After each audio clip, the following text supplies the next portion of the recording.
fepetraka takiny tany mandalan'ny demokrasia raha ny zava-misy eny amin'ny anteny miram-pirenena raha ny hevitra navoaka ny HCC omaly momba ny antoko-mpanohitra ao Tsimbazaza ny tokony hisy ny fanoherana na dia tafiditra ao anatin'ny fahalalana aza ny zo anohitra naka ny hevitry ny HCC ny Prime Ministre Kolo Roger momba ny fanoherana izay tsy mbola tafapetraka eto Madagasikara hatramin'izao.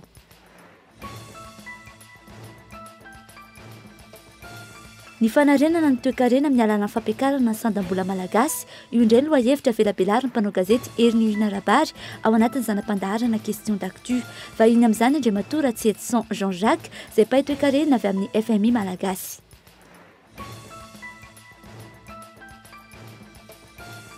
Ambany dia ambany tahapahafana bakaloriata amin'ity taona ity 7,30 isanjato amin'ny fampianarana ankapobeny 7,50 isanjato amin'ny fampianarana teknika miisa 13 ireo mpianatra nahazo mention très bien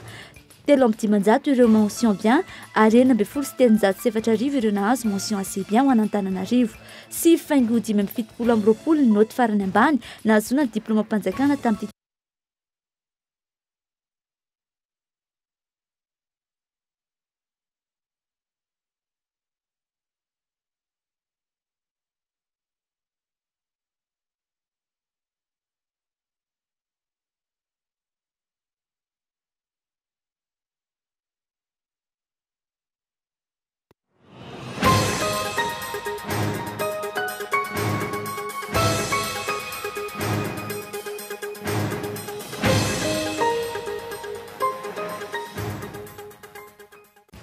feno ny fepetraka takiny tany mandalan'ny demokrasia raha ny zava-misy eny amin'ny anteny miram-pirenena raha ny hevitra navoaka ny HCC omaly momba ny antoko-mpanohitra ao Tsimbazaza ny tokony hisy ny fanoherana na dia tafiditra ao anatin'ny fahalalana aza ny zo anohitra naka ny hevitry ny HCC ny Prime Ministre Kolo Roger momba ny fanoherana izay tsy mbola tafapetraka eto Madagasikara hatramin'izao.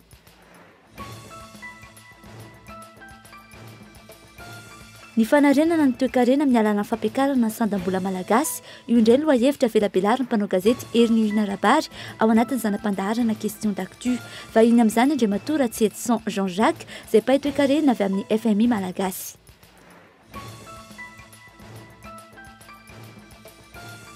Ambany dia ambany tahapahafana bakaloriata amin'ity taona ity 7,30 isanjato amin'ny fampianarana ankapobeny 7,50 isanjato amin'ny fampianarana teknika miisa 13 ireo mpianatra nahazo mention très bien 13 ireo mention bien ary 9,7 ireo nahazo mention assez bien ho an'Antananarivo 5,70 ny noty farany ambany nahazona ny diplôma mpanjakana tamin'ity taona ity ahafahana miditra amin'ny antsoina hoe culture d'excellence raha ny fanazavana nentin'ny minisitra tompona andraikitra. Ary farany any ivelany Ebola miditra amin'ny andro faharoa amin'ny fandrarana ireo mponina ao Sierra Leone tsy voaka ny trano fonena ny androany fotoana izay itetezandreo voamerana ny fahasalamana sy pirotsaka an-tsitrapo ny isa tokantrano ijerena ireo izay mitondra ny aretina Ebola tsy hitondra vahaolana amin'ny ady Ebola kosa nefa ity hetsika ity raha ny hevitry ny eo anivony ny Médecins Sans Frontières ny andindiny izay avy hatrany.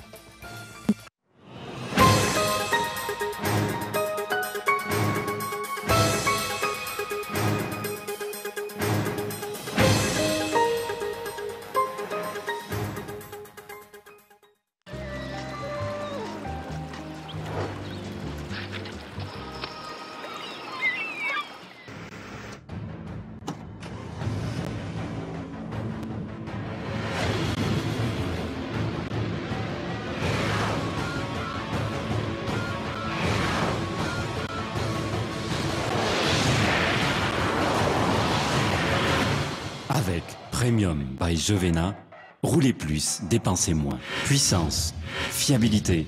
confort, économie. Nouveau, taux de soufre réduit dans notre gasoil. Jovena, le plein d'énergie.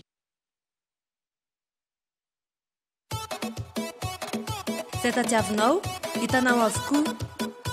Premier choix, première qualité, TV LED, marque originale, subwoofer, synthétiseur, lecteur, sonorisation. Hitanao any magasin Baolay. Baolay ny tsara trano.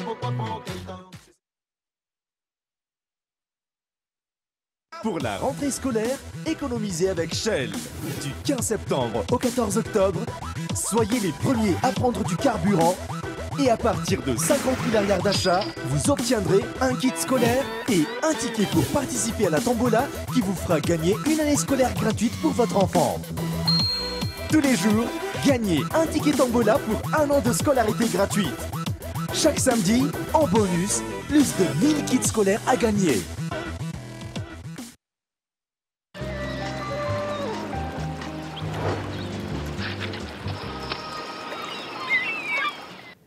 Ankafaliana trano tompo kilasy Tsongovavy nitsidina ny tokantranonao manasanao anaraka ny fampalamba avao eto amin'ny fahitalavitra Golo TV hatramin'ny farany.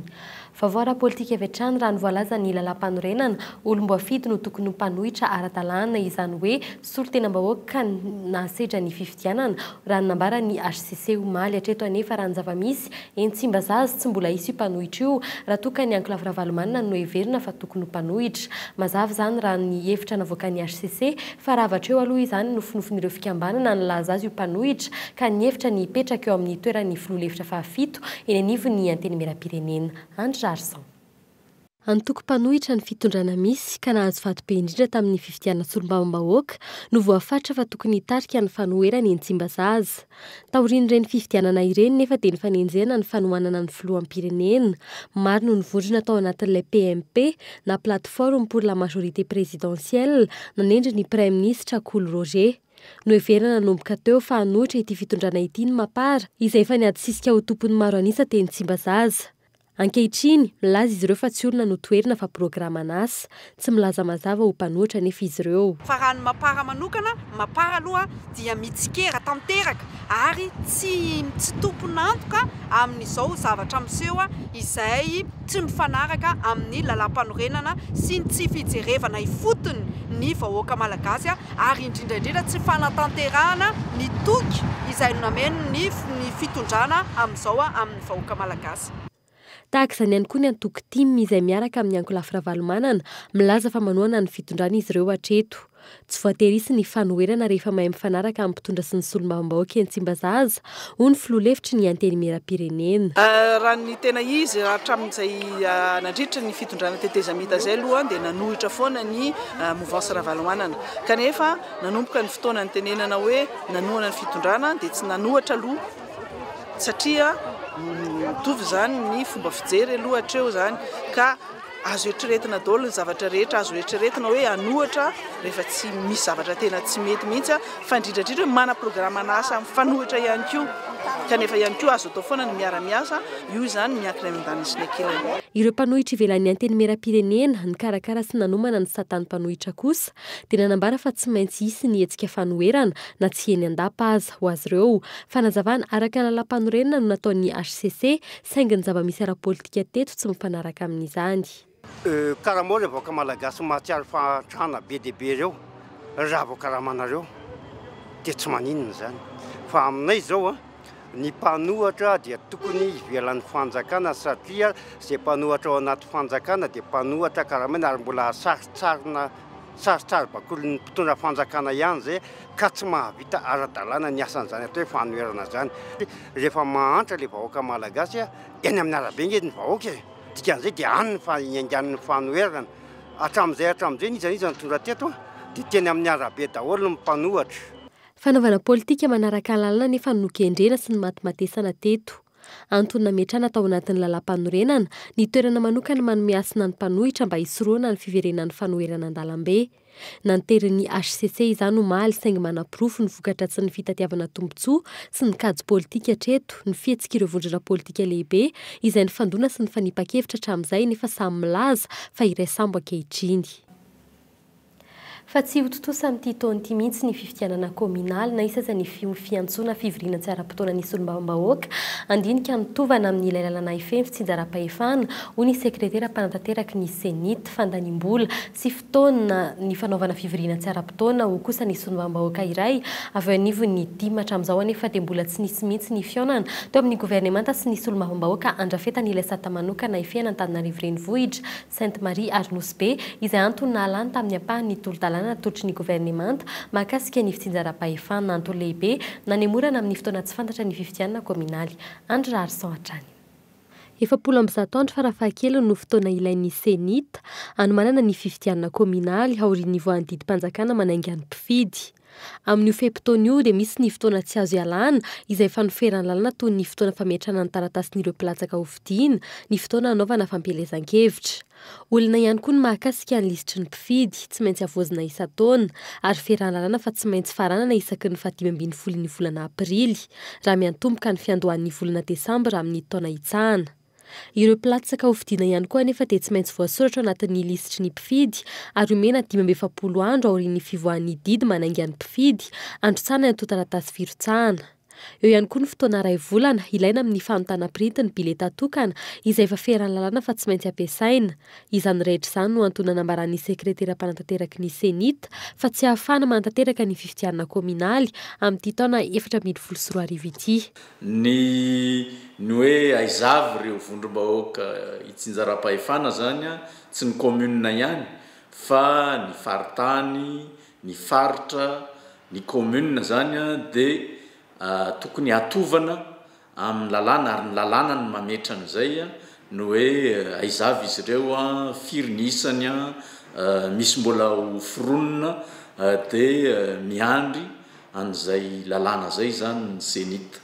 Ny hoe anaovana fifidianana kominaly amin'ity taona ity raha ny androantsika zao efa 20 ny volana septambra dia sarotsarotra ihany ny mbola ahafahana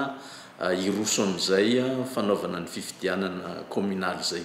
Fandaniam-bola sy fotoana ny fiantsona fivoriana tsaram-potoana andiniany ireo tolo-dalana tovana andrafetana feno lalana ifeny fitsinjaram-pahefana eto amintsika. Tsy ny fivoriana tsaram-potoana na tsy ny zava-dehibe amin'ity solombavambahoaka Timma ity fa ny raketin'ilay lalana mahakasika ny sata manokana Antananarivo renivohitra, Sainte-Marie ary Nosy-Be. Raha mbola sahala amin'ilay tsata teo aloha ihany no tolotry ny governemanta dia hitsipaka izany ny anteny-meram-pirenena. Tsy tokony hankasarotana ny fanaovana ity lalana tovana ity ho ihany ity solombavambahoaka ity fa tokony fanatona ny governemanta sy ny solombavambahoaka. Azony rareo tsara mihitsy ny fampiantso aminay dia miaraka mandinika ilay lalàna ho atao dia apetrany le izy tsy ho tolo-dalàna intsony fa volavolan-dalàna referana midinika. Ny fanatsarana averimberiko foana hoe ny fanatsarana no tadiavina fa tsy ny hoe anao fanovana be fahatany fotsiny fa raha mbola hitovy amin'le volavolan-dalàna teo aloha ihany no eritreretinao averina dia efa lazaiko sahady fa dia ho tsipahanay mariny rano ny fitsinjaram-pahefana hafa fa ny fizarazarana hafa. Raha ladinika nambaran'ny governemanta fa hodinina mandritra ilay fivoriana tsaram-potoana dia ny lalana tovana hametra ny isan'ireo komina vaovao eto Madagasikara ary indrindra ny sata manokana ifehana Antananarivo renivohitra, Sainte-Marie ary Nosy-Be. Ny tsy fahafenoan'ireo lalana tovana ireo no antony lehibe nanemorana amin'ny fotoana tsy fantatra ny fifidianana kominaly. Raha tsy hototosa amin'ity taona ity fifidianana kominaly io, Raviana marina no nantanterahana izany amin'ny taona ho avy.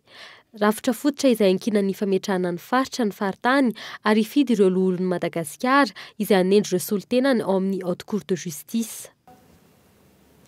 Fa hivadika lafim-baovao hafa kosa indray isika olom-pirenena maro no milaza ankehitriny fa tsy voatsinjara araka ny tokony ho izy ny volam-panjakana. Antony mahatonga ny elanelana goavana eo amin'ny farim-piainana ny samy malagasy manao an'izany ihany koa ny mpahi-toekarena maro isan'ny voatsikera matetika ny vola lan'ireo androm-panjakana ankehitriny. Ny solombavambahoaka ohatra amin'ny karama 3 tapitrisa iray isam-bolana raha toa ka tsy zarizary ny an'ireo mpampianatra firama sy ireo mpiasa-panjakana hafa. Erinirina Rapary. Nalaza nandrindra izay nijoroany anteny meram-pireneny Repoblika Fahefatra izay ny fidangan'ny karaman'ireo solombavambahoaka raha ny hita ao amin'ny lalàna mifeny teti-bolam-panjakana na Sipantsina 30 milara ariary ny teti-bola natokana ampiodinana ity androm-panjakana ity. Rehefa nataony kajikajy tsotsotra raha 770 ireo solombavambahoaka ankehitriny mikarama 3 tapitrisa avy isam-bolana. 770 tapitrisa ariary isam-bolana izany no vola laniny anteny meram-pirenena. Eo ihany koa ny FFM izay mbola manana teti-bola 10 miliara ariary na dia efa androm-panjakana tamin'ny teteza mita aza. Raha ny loharanom-baovao ihany koa mikarama 4 tapitrisa ariary isam-bolana ireo mpiasa ambony ao amin'ny senita misa 220 izany hoe 230 tapitrisa ariary isam-bolana koatra ireo fandaniana hafa.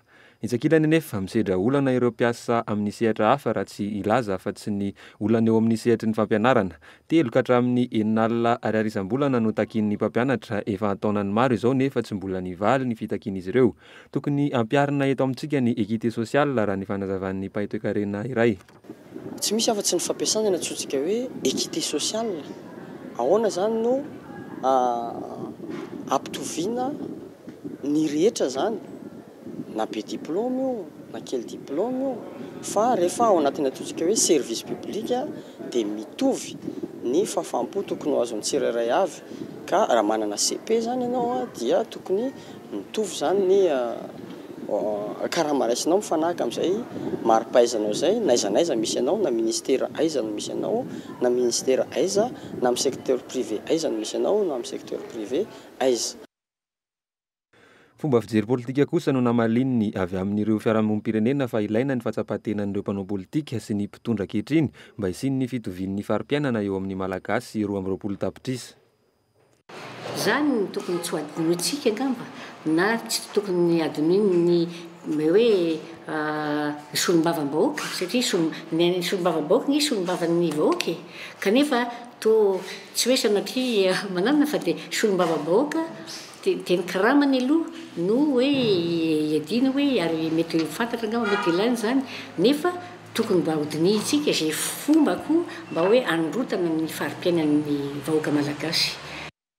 Raha ny tarimarika navoaka ny banky iraisam-pirenena farany 20 isanjaton'ny malagasy no mahantra ary tsy mifandanja ihany koa ny fari-piainana. Maro ireo teboka izay mampametra-panontaniana hoe tsy azo arindra sy ampifamenoana ve izany. Isan'izany ireo fandaniana miompapa nataon'ireo androm-panjakana samihafa sy ny vola ilaina na maivanana ny ray aman-dreny ny mampiana-janaka. Eo ihany koa ny vola atonta amin'ny fampandriam-pahalemana sy ny fanamafisana ny famokarana eny ambanivohitra.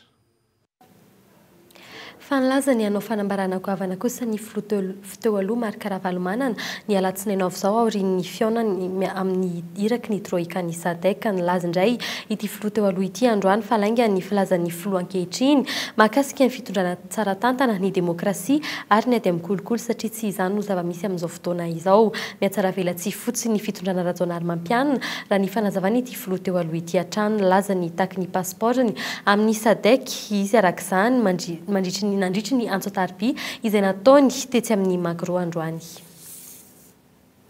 Fa mahakasika ny ako ny dia filoham-pirenena nivelany kosa indray mikaroka fiaramanidina roa ny fanjakana malagasy ankehitriny tsy mbola voafaritra tretona hovidiana na hofainy izany efa mandeha kosa ny fifanarahana mahakasika izany amin'izao fotoana izao androany niona tamin'ny tompona ndraikitry ny kompania Airbus ny ATR atao Toulouse France ny filoha malagasy ny delegasiona niaraka taminy raha ny fampitam-baovao avy amin'ny fiadidina ny Republika tsy mbola nahamasombaovao kosa ny votoatin'io fiaonana io hatramin'ny ity hariva ity fantatra ihany koa fa iona amin'ny tompona ndraikitry ny Orinasa Boina ny filoha any Etazonia momba resaka fiaramanidina ho an'ny Hermadio hatrany. Androany hariva kosa fantatra fa nametraka amboaram-boninkazo tao amin'ny toeram-pahatsiarovana ireo miaramila malagasy mato ho an'ny Frantsa tamin'ireo ady lehibe ny fandimby ny filoha rajonary mampianina ary amin'izao fotoana izao dia manomana ny dia ny azo any New York ny delegasiona. Dia izay koa ny dia-tsika eo amin'ny pejin'ny fampianarana ny valy andro maraina ny fanadinam-panjakana bakalorea ho an'ny faritany-Antananarivo renivohitra 7:30 faingo 7:30 isanjato ho an'ny fampianarana ankapobeny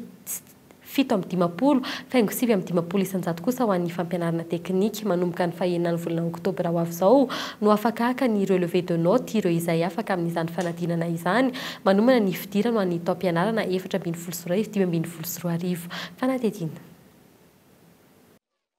7:50 amin'ny 20 note farany ambany nahazoana diplôma am-panjakana tamin'ity taom-pianarana 13:20 7:20 ity. Na izany aza ny enatrany ny tahapahafahana manomboka ny taona 12:20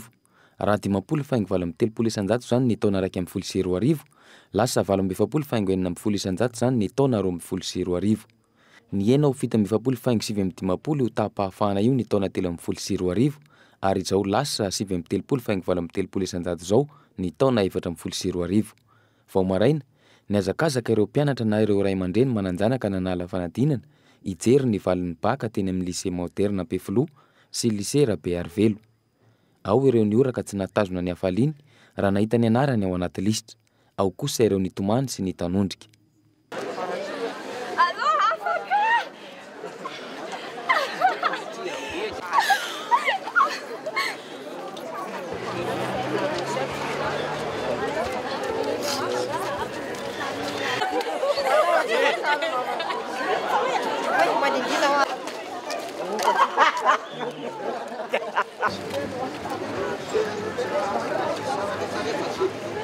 tsikaritra tamin'ity anio ity fa efa tsy misy intsony ny fifansiana hijery valim-panadinana. Efa nafantatra mialoha tamin'ny alalan'ny finday avokoa ny akamaroany ny ireo mpianatra. Efa fantatra hoe voaka tamin'ny opérateur iray ilay izy fa zao nanapa-kevitra mihitsy aho hoe zao vao hijery fa aleo mijery aty am-potony mihitsy. Ambany dia ambany ny taham-pahafahana baccalauréat, sambany ihany koa ny nampiakarina mihoatra ny 7,50 tahaka ny mahazatra efa 20 taona izao ny naoty amin'ny délibération.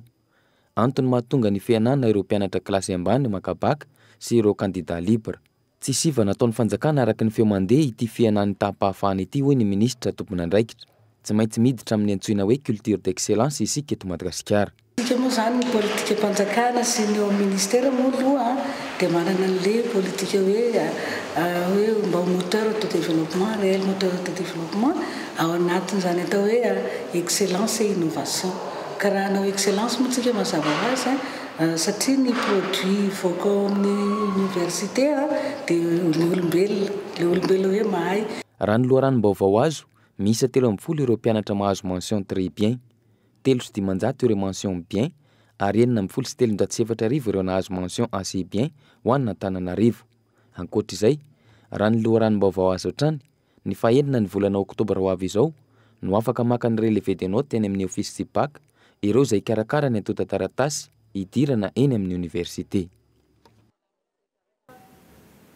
Ivadika lafim-baovao hafa kosa indray isika ahitana karazana alika misy 20 eto Madagasikara amin'izao fotoana izao mahatratra ny amin'ny 3 tapitrisa ariary ny vidiny, mety ho tafakatra ny amin'ny 4 tapitrisa ariary ihany koa anefa izany raha toa ka afarana avy any ivelany mila fandavan-tena sy hoentimana ny fikarakarana azy ireo amin'ny ankapobeny. Nisy nietsika nokarakaraina teny Ivandry nampiratiana ireo karazana alika misy eto Madagasikara tafiditra anatin'ny fankalazana ny andro iadina amin'ny aromota ny tietsika ity. Sitrika Ravony Arsan. Mastiff croisé boxeur ity alika kely ity. Roa volana sy tapany izy amin'izao, mila fikarakarana manokana ny fitaizana azy. Miampy ny sakafo, mbola omena ronono manokana ihany koa ity alika kely ity. 2,2 ariary isan'andro eo mitety-bola lany amin'ny sakafony isan'andro. Le alika kely somary mandandany vola par rapport an'le lehibe. Manao sakafona olombelona mihitsy zay aminazy amin'le dina premier âge zao no meko anazy jusqu'à izy 2 mois jusqu'à anazy 3 mois dia manao ny vaccin primo vaccin dia vermifuge dia aveo manao rehefa feny 3 mois izy manao ny complet. Sy manakan'andreo mpakafy alika nefa izay fandavan-tena amin'ny fikarakarana alika izay. Ankoatran'ireo saika malala baiko ny akamaroan'ireo chien de race arakaraka ny tanjona tiana tratrarina ny fampianarana omena n'ireo alika. Ohatra hoe raha anao chien de compagnie tsika zao ohatra, raha izay ny tanjona tiana tongavana 2 mois et demi dia afaka atao ny alika. Ohatra hoe anao chien de garde indray tsika dia arakaraka ny race-n'ilay alika. Misy manomboka 3 mois tsika dia efa manomboka ilay hoe bricolage psychologique. Misy ndray manomboka 5 mois, 6 mois, 7 mois miakatra makany zany dia afaka atao. Falcon no anaran'ity alika ity. 12 volana izy amin'izao ary Terre-Neuve ny rasany. Ny taranak'ity alika ity irery ihany no manana io rasa io eto Madagasikara. Chien de sauvetage no fiantson'ireo mpitaiza ity alika ity, izany hoe afaka miletika ao anaty rano mandritra ny minitra vitsivitsy. Isan'ireo alika nandray anjara tamin'ny fifaninanana natao teny Ivandry ity alika ity, nisy ny fanolorana loka ho an'ireo alika mendrika tamin'izany. Fa isan'ny nampiavaka ity hetsika ity ihany koa ny seho nataon'ireo alika ny Gendarmerie-pirenena. Niatrika fiofanana nandritra ny 2 taona ity alika ity amin'ny resaka fitsongona dia. Toy ny mpiasam-panjakana manana matricule ary mandray karamisam-bolana ihany koa ity alika iray ity. Dia izay ihany koa ny idirantsika eo amin'ny pejin'ny fanatanjahantena ambom-pionan'ireo kalaza zandrany eo amin'ny tontolon'ny fanamorina fiarakodia ny Institute Young Driver Excellence Academy. Etsika izay ifantenana mpanamory iray hiaro ny voninahitra Afrika eo amin'ny sehatra iraisam-pirenena manasolo tena hiatrika izany sika eto Madagasikara nanainga ny tolakandro teo ny delegasiona malagasy fanadihadiany miarantsou. taorian'ny fiofanana izay natrehan'ny mpanambory malagasy zandriny sy ny staffin'ny fédération natany Londres tapabolana lasy izay nanainga ho any Afrika Atsimo isitraka sy ministèrna isolo-tenan'i Madagasikara amin'ilay hetsika Institute Young Driver Excellence Academy izay atao any Test Center Afrika Atsimo ny 1 hatramin'ny 4 ny volana septambra ho avy izao. Izy ity moa dia hisafidianana mpandresy iray izay handray anjara amin'ny fifantenana manaraka eo amin'ny sehatra iraisam-pirenena ary voafantana ihany koa amin'ny aty amin'ny faritra Afrika. Zava-dehibe mihitsy satria voalohany aho vao hoe mireprésenter an'i Madagasikara iray manontolo ohatr'izay dia formation sady sélection mbola tsy nataoko mihitsy moa ilay izy dia expérience vaovao anahy daholo ilay izy dia vonona hianatra sy hiatrika an'izay any. Ho anahy zany na inona ny résultat any dia efa aloha hoe afaka makany dia oui justement hoe mba maka expérience au moins dia sady fierté be ho anahy le mandeha makany représenter Madagasikara sy surtout vehivavy malagasy. Isan'ny fanadinana ara-panatanjahantena, isy ihany koa ny conduite sportive ary ihany koa ny resaka fanomanana ara-tsaina izay hatrehan'ireo mpifaninana amin'izany. Antoka iray ahafahana mampitombo ny traikefa eo amin'ny sehatra iraisam-pirenena ny hetsika toy izao ary indrindra ahafahana manamafy ny fifehezana eo amin'ny sehatry ny fanamborina fiarakodia. Firenena 10 na tonga solotena 40 no miatrika ny Institute Young Driver Excellence Academy. Anisan'ireo Namibia, Mozambique, Sénégal, Rwanda, Zimbabwe, Zambie, Afrika Atsimo, Tanzanie, Éthiopie ary Madagasikara. Ny fanarenana ny toe-karena amin'ny alalan'ny fampiakarana ny sanam-bola malagasy io indray no lohahevitra ho velabelarany mpanao gazety Erinirina Rabary ao anatin'ny zanam-pandarana question d'actu amin'ny ity anio ity vahiny ao anatin'izany ary Andriamatora Tsietson Jean-Jacques izay mpahay toe-karena avy eo anivon'ny FB malagasy ny anitiny zavatra.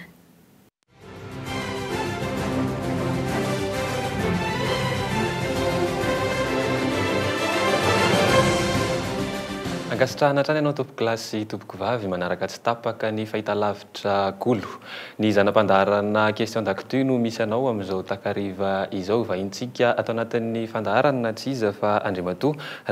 Ratsietson Jean-Jacques izy moa dia mpahay toe-karena. Miaraba anao tompoko tonga soa atao anatin'ny fandaharana. Miaraba anao Andriamatoa Hery Rabary dia miaraba ny mpijery an'ity question d'actu ny Golo TV ity. Ya, iresaka bebe kokoa momba ny toe-karena sika androany. Voalaza matetika n'ilay resaka hoe vérité de prix saika voaresaka foana izy io tao anatin'ny herinandro maromaro zay. Inona marina moa zany atao hoe vérité de prix zay dia inona tsy maintsy hiditra amin'izay ve tsika ary tsy maintsy hiditra amin'izay dia inona ny vahaolana hidirana amin'izay. Ny atao hoe vérité de prix en fait io dia hoe ny fanjakana manome subvention raha isika zao ohatra ny solika manome subvention solika izy mba ahafahan'ny vidin'ny solika tonga ny amin'ny mpanjifa mba hiena ho azoazo ny mpanjifa ny vidiny.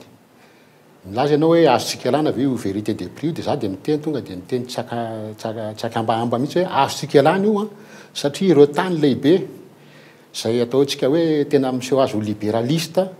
tsy izy zany fa ny américaine sy ny européenne dia tsy manaraka ny vérité des prix io fa raha resaka ohatra ny américaine ny gouvernement américaine misubventionné ny agriculteurany dia misubventionné ny secteur aéronautikany izay diavany amin'ny européenne moa satria ny européenne koa misubventionné ny secteur aéronautikany. Fomba anaovany an'le subvention fotsiny samihafa ny américaine indirect ny européenne direct dia ny européenne koa manana an'le ataony hoe PAC na politique agricole commune dia misy subvention goavana be ho amenan'ny mpamboly européenne raha zany tsisy tsony ny ritra ny agriculture européenne. Dikan'izay io za hoe famaninina reo miseho azo lehiben'ny libéralisme sy ny mondialisation tsy voatery ary tsy manao ny atao hoe vérité des prix dia maninona tsika no voatery anao tsy voatery tsika fanjarantsika no miady an'izany miresaka amin'izany hoe stratégique io zay matsy fiantsony azy hoe secteur stratégique reo dia tsy maintsy arovanay dia tsika koa afaka miteny hoe ny anay raha vao miakatra ny vidina lasany dia mijano ny vahoaka miakatra daholo ny vidim-piainana dia zay koa tsy maintsy manohy zay manao subvention ny solika. Ya, miteny ianao hoe azontsika ialana io inona ary ny vahaolana ahafahantsika miala amin'izay. Ny vahaolana raha ohatra hoe esorina ny subvention dia misy ny vahaolana dia ny fampiakarana ny sandam-bola malagasy satria ny vidin'ny solika izay vidina ny venany dia arakaraky ny santam-bola malagasy mihoatra amin'ny dollara mahatonga ny solika mora miakatra namidina ohatra ny teo zany hoe tamin'ny andron'ny transition iny zao ohatra 16 000 francs ny tany amin'ny 15 000 francs ny 1 euro dia tany amin'ny 16 000 francs tany ny litre lasantsy dia zao moa ny euro ny vola gasy nidina be ny santany efa ny amin'ny foaka manakaiky ny 17 000 ny 1 euro dia zay mahatonga ny solika voatery tokony hiakatra raha ohatra tsy manao subvention ny fanjakana mampitazona azy. Raha antsika malalina fa voavy ny firenena malagasy voavy sedra krizy lavarenina ndritra ny tetezamita ireny raha ny zava-misy ankehitriny zakan'ny toekarentsika ve zay hoe fampiakarana ny sandam-bola zay. Dia eo dia miteny hoe tsy hoe zakany fotsiny fa izay mihitsy ny tokony atao ahatonga ny vahoaka malagasy mba ahazo aina. Tiako tenenina amin'izay hoe raha karina ny sandam-bola malagasy raha karina 100 isan-jatony fotsiny dia mampizara sasaka ny vitim-piainana rehetra eto Madagasikara. Dia ataoko fa tsy misy ohatran'izay angambany io hoe fa rehefa mba miakatra ny vola malagasy zany hoe midina zany ny lanjan'ny euro mihoatra ny vola malagasy dia ny entana rehetrarehetra afarany avy any velany tonga dia miaraka midina. Dia zay zany ny tena vahaolana tsy azontsika ialana fa tsisy afa-tsy zay ny vahaolana eto Madagasikara. Ia tsy vitavita mora ny manao an'izany hoe fampiakarana ny sandam-bola malagasy zany. Inona ny vahaolana tolotra ao ahoana ny fomba ampiakarana an'izay sandam-bola malagasy zay mampahitoekarenanao zay. Dia fampiakarana ny sandam-bola malagasy dia tsotra satria ny vola malagasy tsy convertible na atao hoe tsy mitakalo any velany. Ny atao voalohany anaovana an'izay dia tsy maintsy foanana ilay atao hoe midina na marché interbancaire des devises fa io no fosotra voalohany mahatonga ny volantsika miakatra sy midina dia mahatonga ny vidiny entana eny an-tsena manao savoan-danitra. Décret nametraka an'io midy io décret tamin'ny 2004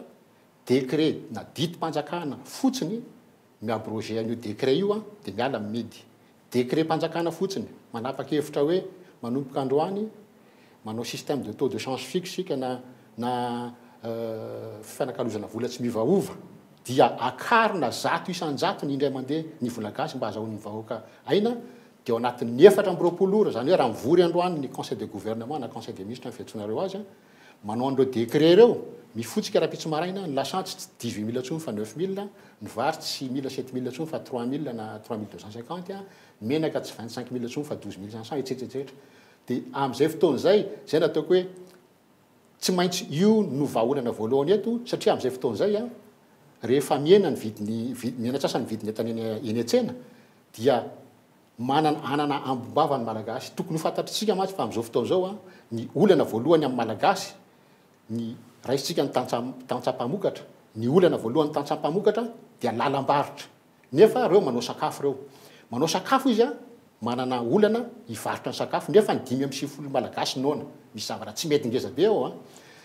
fomba fiteny tokoa amin'izao fotoan'izao rehefa hatramin'ny ela moa zany dia hoe aza marary any zany hoe raha vao marary ianao tsy afaka hitsabo tena dia tsy afaka mitsabo tena koa ny malagasy ka ho an'ireo mpahitoekarena maka solution classique amin'ny teny hoe andao tsika morona orinasa be dia be dia ireo orinasa reo mamorona asa dia io manao boule de neige na hoe io no mihodikodiny eo dia lasa mamorona asa be dia io ny voantsika dia diso tanteraka satria nahoana afaka za avy ny teny zay hoe tambanivohatra tsy malafo sakafo itsika tsy mahavidy fanafody rehefa marary na tsy afaka mitsabo tena raha norona orinasa ianao na ray na folo na zato na arivo na ray alina afaka mamorona ianao fa rehefa tsisy mividy ny entan'ireo mikiato daholo raha afaka pitso tsy any zany nalaolana voalohany any amin'ny deuxième étape ianao vao mieritreritra an'izay hoe amorona orinasa fa tsy production aloha ny problème amin'izao fotoana zao. Rehefa miresaka an'izay hoe lafy ny toekarena zay tsika vo resaka foana le hoe mpamatsy vola avy any ivelany sy ireo mpiara-mombon'antoka isan'ny teraka adihevitra be izy io mikasika ny hoe mety ho ambadika reny mpamatsiam-bolantsika ireny tena tsy afa-miala amin'izy ireny re tsika herinareo eo atao hoe ireo mpamatsy vola mahazatra zany raha hoe ampiakarana ny toekarena malagasy zany. Io indray marina le fanontanianao fa io foana ny fanontanian'ny malagasy dia ozy hoe io tonga amin'le fahantrana ra-tsaina na le hoe efa voapempo ny loha fa ozy hoe adinitsika sady fa nandritra ny 5 taona nisy ny transition tsy nisy ny efa misy ny banque mondiale ataoko fa tamin'izany mbola tsaratsara kely kokoa ngamba amin'ny fiainan'ny olona no amin'izao fotoana zao satria tamin'izany 16 000 francs litre l'essence zao izy efa 18 000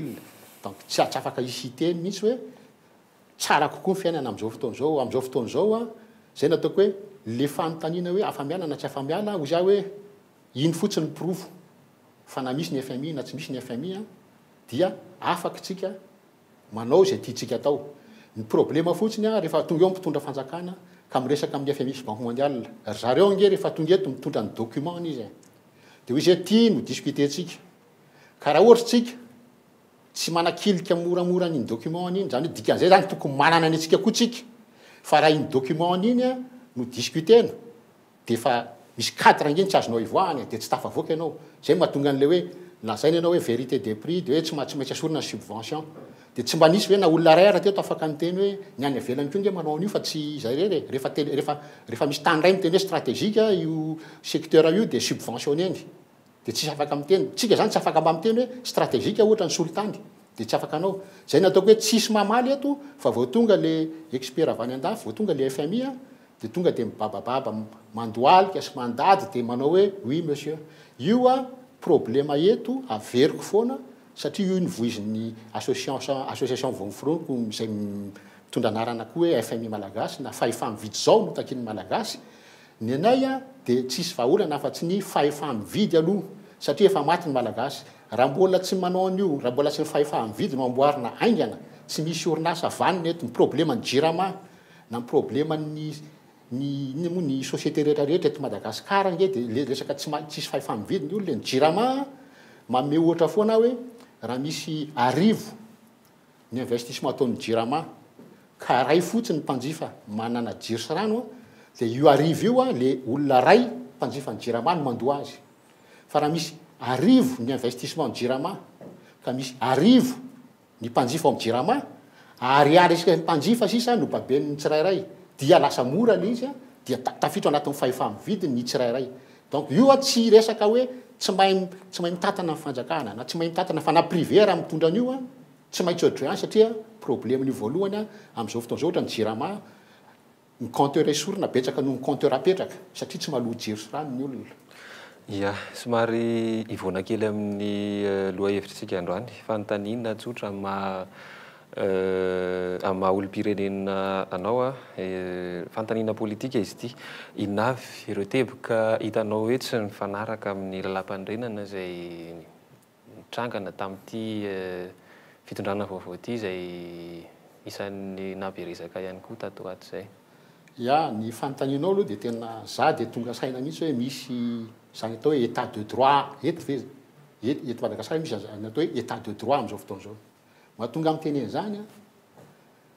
natao ireo androm-panjakana ny exécutif na ny gouvernement miaraka amin'ny filoham-panjakana natao ny parlement natao ny HCC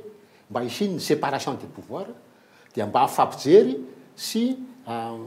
fampijery ireo androm-panjakana ireo dia mijery zay tsy mety nyray dia mba miteny hoe tsy mety iny ataonao iny inona mitranga amin'izao fotoana zao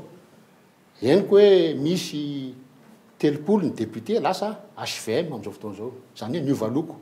ao anatin'ny lalam-pandrenana nefa miteny fa raha député ao anatin'ny mandany miova loko zany hoe miova parti tonga izy dia déchu dia gaga zay hoe dia tsy miteny ve ny HCC amin'izany fa avela manao dia amin'ny fomba ahoana nanaovana an'io dia tsisy miteny hoe mandika lalam-pandrenana io ray zay fandikana lalam-pandrenana faharoa ty resaka fram zay mahavavay amin'izao fotoana zao ao anatin'ny lalam-pandrenana andininy fahefana amby roapolo dia miteny mazava fa l'État organise un enseignement public gratuit et accessible à tous dia fa miteny izy hoe l'école primaire publique est obligatoire pour tous zay lalam-pandrenana zay zany dia miteny fa maimaimpona amin'ny fampianarana mpanjakana na UPP na collège na lycée na université zany hoe tsy tokony nisy andoha na ariary ara ny ray aman-dreny amin'ny fampianarana any am-panjakana na ariary ara na inona fiantsoana azy na frais de scolarité ny antsoina azy na frais de inona tsy tokony andoha izy fa rehefa mandoha an'io le olona koa mandika lalam-pandrenana za ara dia mangataka mihitsy manaovy nareo désobéissance civile fa rehefa ohatra ny androm-panjakana tsy manao azy dia nareo no tokony hiteny amin'ny androm-panjakana hoe tsy mety ny ataonareo fa asainareo mandika lalam-pandrenana zay faharoa zay ny fahatelo fandikana lalam-pandroenana dia raisina ny andininy fahasivy amby roapolo na article 29 ny lalam-pandroenana eo moa tsy haiko tsenjery le article fa miteny ohatr'izao izy hoe ny tsirairay dia manana zo andray karama ahafahany mamelona ny vady aman-janany sy ahafahany mba mijoro ananany zo fototra amin'ny maolona dia mipetraka amin'ny fanontaniana hoe io smiky te 123 000 francs ariary ve manaraka ny lalam-panorenana dia tonga angamba dia iteny ny rehetrarehetra fotsiny hoe na ny smiky na ny karaman'ny fanjakana ambonimbony kely ny smiky io ary dia angamba ataontsika hoe 7 isan-jato tsy manaraka ny constitution fa inconstitutionnel dia eo amin'ny teny hoe ny fanjakana anisan'ny employeur na mampiasa olona eto Madagasikara ny fanjakana ny tokony amme ohatra dia ny fanjakana zany tokony amme karama izay tsy mandika an'io article 29 ny constitution io reo fandikana constitution reo nge dia cas d'empêchement ny filoham-pirenena daholo hoe maninona ny tsisy mihetsika ny HCC maninona ny tsy mihetsika ny député mba manitsy dia rehefa tsy manitsy izy dia manao ny asany izy mampiditra processus d'empêchement fa maninona ny olona tokony amme ohatra no tonga dia tsy manao azy mandika ny lalam-pandroenana andika zay averiko indray fanontaniako hoe misy état de droit ho eto Madagasikara misy état de droit fa mandika lalam-pandroenana ny mpitondra dia tsisy mifampiteny fa manao tsikombakomba ray tsikombakomba na ny HCC na ny député na ny gouvernement. Ia, mbola maro ireo fanontaniana tianapetraka saingy manapetra ihany moa ny fotoanantsika eto anatin'ny fandaharana ka dia ankasitrahana ianao tompoko nanaiky ny vahiny tato anatin'izao zanam-pandaharana question d'actu izao. Dia misaotra anao dia misaotra ny mpijery rehetra ny Cool TV. Ia, ankasitrahana toraka izany ihany koa isika naharitra nijery hatramin'ny farany manome fotoananao indray ary ho amin'ny manaraka. Veloma tompoko.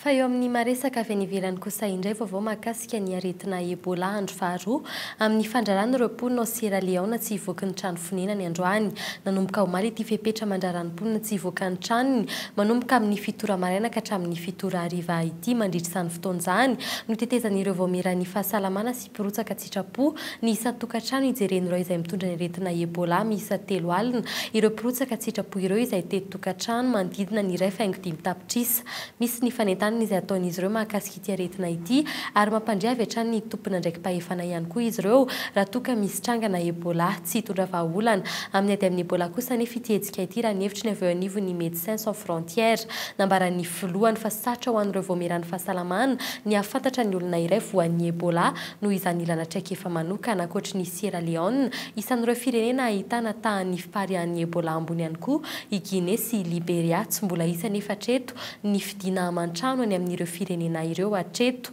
224 no matin'ny Ebola ka ny 509 farafahakeliny no tao Sierra Leone. Fa tahaka ny mahazatra rehefa sabotsy tahaka izao anarahinao ny fandarana alalino amin'ny an'io ity 10 taona ny CSC sy ny halatra taolapaty aiza ho aiza ny toeran'ny razana amin'izao fotoan'izao mbola betsaka ny malagasy manaja ny fomban-drazany tsy inona izany fa ny famadihana izay no velabelarina ao anatin'ny fandarana avokarin'ny sampana fampahalam-baovao arahinao an'io alina amin'ny 7:10 minitra eto amin'ny fahitalavitry ny Cool TV. Dia izay ihany koa no hoentsika manakatona ny fampahalam-baovao amin'ny teny malagasy tamin'ity anio ity isaorana ianao niaraka taminay hatramin'ny fara. Mame fotoananao indray raha ampitso amin'ny fitora sy sasan'ny veloma tompoko.